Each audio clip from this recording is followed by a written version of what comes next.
বিসমিল্লাহির রহমানির রহিম। প্রিয় দর্শকবৃন্দ, আসসালামু আলাইকুম রহমতুল্লাহ।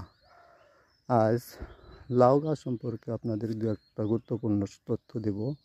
আমার ব্যক্তিগত অভিজ্ঞতা থেকে বলবো, সেটা হলো লাউ গাছ কীভাবে দ্রুত বৃদ্ধি পায়।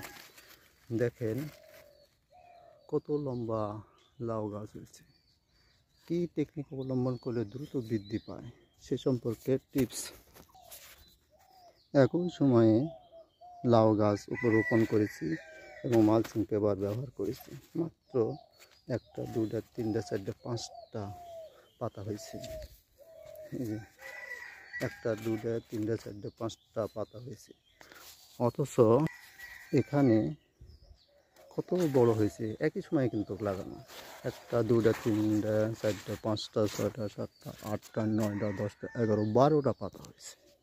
এই টেকনিকটা আমি আপনার কাছে খোলামেলাভাবে আলোচনা করব। এখানে জমির পাশে হওয়াতে এখানে প্রচণ্ড পরিমাণে লতা পাতা ঘাসপালা হয়েছিল। সেই সমস্ত লতা পাতা ঘাসপালা সব মাটি দিয়ে ঢেকে দিয়েছি। তারপরে খোল, বিশেষ করে সরিষার খোল আর টাইকোটাম্বার পাউডার মিশ্রিত পানি এই জমির উপর বা এই বেডের উপর দিয়েছিলাম, যার কারণে টাইকোডার্মা এই লতা পাতাগুলো সমস্তভাবে পচিয়ে এই মাটিটাকে এমনভাবে জৈব সারে রূপান্তর করেছে যে যার কারণে লাউ গাছ সেখান থেকে পুষ্টি নিয়ে দ্রুত বেড়েছে। অথচ একই পদ্ধতিতে ওখানে 4টা 5টা পাতা হয়েছে।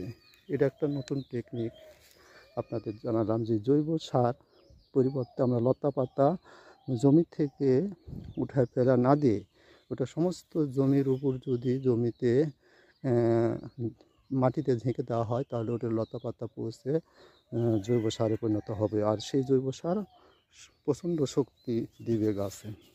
আসসালামু আলাইকুম।